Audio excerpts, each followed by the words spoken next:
Cycle का topic start किया हुआ था और आज हम उसका जो हमने फेजेस देखे थे उसका जो पहला फेज था इंटरफेज, आज हम उसको डिस्कस करने जा रहे हैं। अगर हम बात करें इंटरफेज की तो हमारे पास ये सेल साइकिल का प्रीपेरेटरी फेज होता है, यानी कि सेल अपनी लाइफ का जब उसने डिवाइड होना तो मोस्टली हिस्सा वो किसके ऊपर गुजारता है, इंटरफेज के दौरान। इसी वजह से इसे हम नाम देते हैं it is a preparatory phase, क्योंकि यहाँ पर क्या होगी, प्रिपरेशन होगी, जिसकी वजह से वो अपने सेल साइकिल का जो 95% ड्यूरेशन है वो आपके पास इंटरफेज के अंदर गुजारता है। ठीक है, इसके बाद हम कहते हैं कि ये वाला जो फेज है यहाँ पर कोई डिवीजन नजर नहीं आती, यानी कि यहाँ पर सेल क्या करेगा, अपने आप को प्रिपेयर करेगा ताकि नेक्स्ट फेज में वो डिवाइड हो जाए। इसी वजह से यहाँ पर कोई डिवीजन नहीं होगी, बल्कि क्या की जाएगी, प्रिपरेशन की जाएगी। इसी वजह से इसे प्रिपरेटरी फेज भी कहा जाता है और फेज ऑफ नो डिवीजन भी कहा जाता है, यानी कि ये वो फेज है जहाँ पर सेल डिवाइड होता हुआ नजर नहीं आएगा। अगर हम इसके मजीद फेजेस की बात करें तो हमारे पास इसके तीन फेजेस नजर आते हैं। एक है ग्रोथ वन फेज जिसे हम G1 का नाम देते हैं, और एक है एस फेज, और लास्ट वन है इसका G2 फेज जिसे ग्रोथ टू का फेज, ग्रोथ टू फेज का नाम भी दिया जाता है। इसी तरह गैप टू फेज का भी नाम दिया जाता है। तो हम देखते हैं कि हमारे पास जो इंटरफेज है वो स्टार्ट कहाँ से होता है। इंटरफेज स्टार्ट होता है G1 फेज से। G1 फेज में ये जो आपके पास इंटरफेज है उसका पहला मरहला है, जिसकी वजह से इसे गैप वन फेज का भी नाम दिया जाता है। गैप वन फेज या G1 फेज, यानी कि ये कौन सा फेज है, पहला फेज है जिसके अंदर सेल ने एंटर होना है और खुद को प्रिपेयर करना है ताकि वो डिवाइड हो सके। तो यहाँ पर कौन सी प्रिपरेशन की जाएगी। अब प्रिपरेशन की बात करें तो हमारे पास यहाँ पर प्रोटीन भी सिंथेसाइज की जाती हैं जो कि नेक्स्ट फेज में रिक्वायर्ड है। लाइक वो प्रोटीन जिन्होंने सेल साइकिल को रेगुलेट करना है वो यहाँ पर उनको सिंथेसाइज किया जाएगा।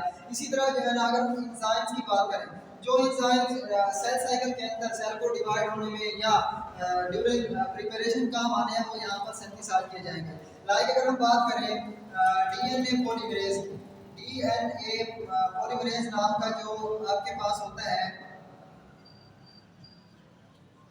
एक एंजाइम, वो आपको सेकंड फेज के अंदर नजर आएगा कि एस फेज के अंदर वो एंजाइम यूज होता है और डीएनए की डुप्लीकेशन करवाता है।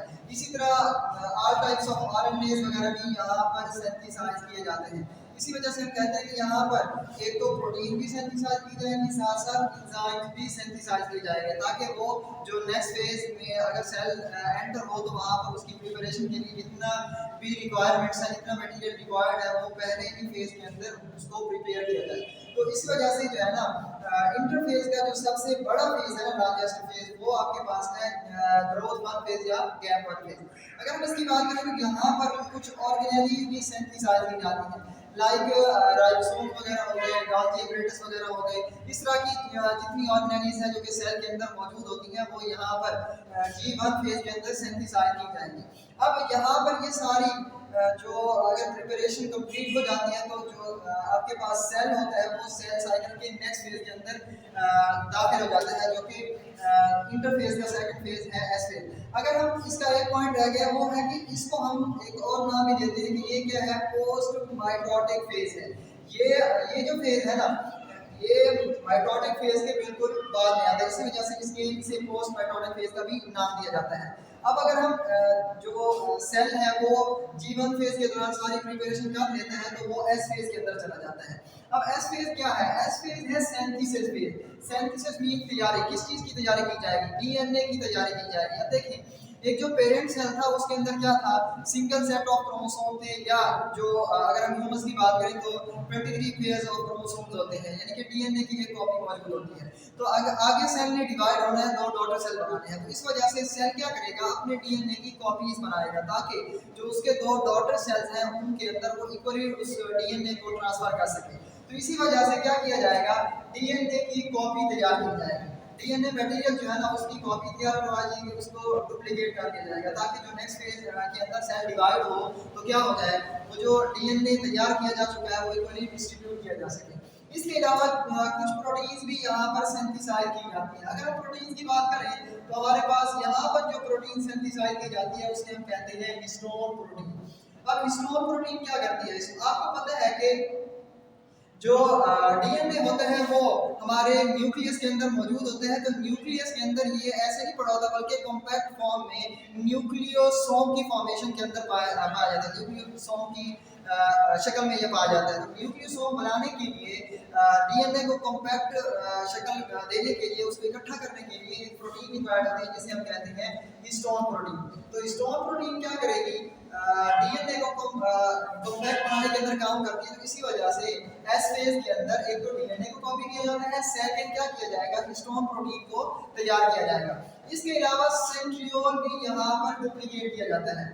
अब हमने कहा है कि डीएनए की कॉपी हम इसलिए बनवा रहे हैं ताकि जो जब सेल डिवाइड होने लगे तो डीएनए को हम इक्वली डिस्ट्रीब्यूट करवा सकें। तो अगर हमने जो डीएनए कॉपी करवाया है उसको अगर हमने इक्वली डिस्ट्रीब्यूट करवाना है तो उसके लिए एक ऑर्गेनेली रिक्वायर्ड होता है जो कि स्पिंडल फाइबर्स बनाता है। स्पिंडल फाइबर्स क्या करती हैं, फिर डीएनए को इक्वली डिस्ट्रीब्यूट करवाती हैं, क्रोमोसोम को सेपरेट करने के अंदर काम करती है। इसी वजह से इस फेज के अंदर सेंट्रियोल को भी सिंथेसाइज यानी कि डुप्लीकेट किया जाता है। पहले तो पेरेंट सेल के अंदर एक होता है, लेकिन क्योंकि हमने क्रोमोसोम को सेपरेट करना होता है, इसी वजह से हम क्या करते हैं, सेंट्रियोल को भी डुप्लीकेट कर देते हैं ताकि अपोजिट साइड के ऊपर ये सेंट्रियोल जाकर फिर क्या करें, स्पिंडल फाइबर बनाएं, ताकि वो जो स्पिंडल फाइबर है फिर वो इक्वली क्रोमोसोम को डिवाइड कर सके।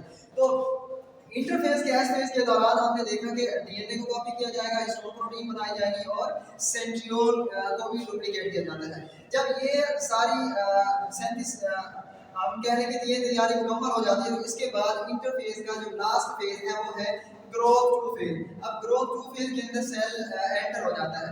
अब ग्रोथ टू फेज की अगर हम बात करें तो इसे G2 फेज का भी नाम दिया जाता है, यानी कि गैप टू फेज। ये जो गैप टू फेज है यहाँ पर कुछ और तैयारी की जाएगी, इसको और नाम भी दिया जाता है प्री माइटोटिक फेज, यानी कि ये वो फेज है जिसके बाद क्या होता है, माइटोसिस का अमल स्टार्ट हो जाता है, यानी कि सेल डिवाइड होना शुरू कर देता है। इसी वजह से यानी कि माइटोसिस से पहले आने वाला जो फेज है उसे हम प्री माइटोटिक फेज का नाम दे देते हैं।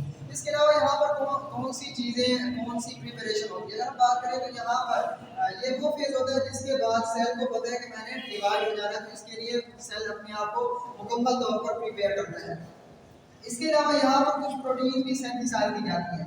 पहले एस फेज के अंदर हमने कहा कि सेंट्रियोल को डुप्लीकेट किया जाता है ताकि वो क्या करे, स्पिंडल फाइबर बनाए। तो स्पिंडल फाइबर बनाने के लिए एक प्रोटीन रिक्वायर्ड होती है जिसको हम कहते हैं ट्यूबुलिन वगैरह।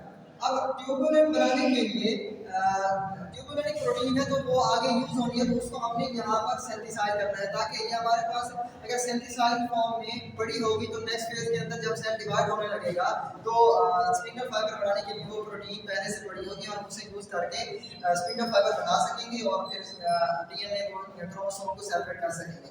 इसके अलावा कुछ ऑर्गेनेलीज भी यहाँ पर सिंथेसाइज की जाती है। वो ऑर्गेनेलीज में भी कौन सी हैं, हम कह सकते हैं कि हमारे पास माइटोकॉन्ड्रिया और क्लोरोप्लास्ट वगैरह जो है ना वो इस फेज के अंदर उनको सिंथेसाइज किया जाता है। ठीक है, अब इस फेज के अंदर क्या किया जाएगा, कंप्लीट प्रिपरेशन हो जाती है और इसके बाद सेल जो है ना नेक्स्ट फेज के अंदर यानी कि माइटोटिक फेज के अंदर एंटर हो जाता है। तो अगर इनके ड्यूरेशन की बात करें तो यहाँ पर सेल जो है ना, सबसे पहले हमने कहा था कि ये लार्जेस्ट फेज है और उसके बाद आता है एस फेज, जो हम कह लेंगे ये अगर हम कह लेंगे 11 से 12 आवर्स तक कंप्लीट होता है तो ये क्या होगा हमारे पास 6 से 8 आवर्स तक, और ये जो है ना 4 से 5 आवर्स तक ये कंप्लीट होता है। इस तरह ये जो अगर हम ह्यूमन सेल की एवरेज सेल की बात करते हैं तो इसके दौरान सेल क्या करता है, फिर अपने आप को ये कंप्लीट प्रिपरेशन के बाद माइटोटिक फेज के अंदर दाखिल हो जाता है और अपना 24 आवर्स का जो उसका सेल साइकिल की ड्यूरेशन है वो कंप्लीट करता है। अब ये था हमारा इंटरफेस का टॉपिक जिसके अंदर हमने जितने पॉइंट्स डिस्कस किए जा सकते थे, जो भी कॉन्सेप्ट्स थे आपने डिलीवर कर दिए हैं। उम्मीद करते हैं आपको ये वाला जो लेक्चर है अच्छी तरह समझ आ गया होगा। अगर कोई कन्फ्यूजन है तो आप कमेंट सेक्शन के अंदर जाकर पूछ सकते हैं।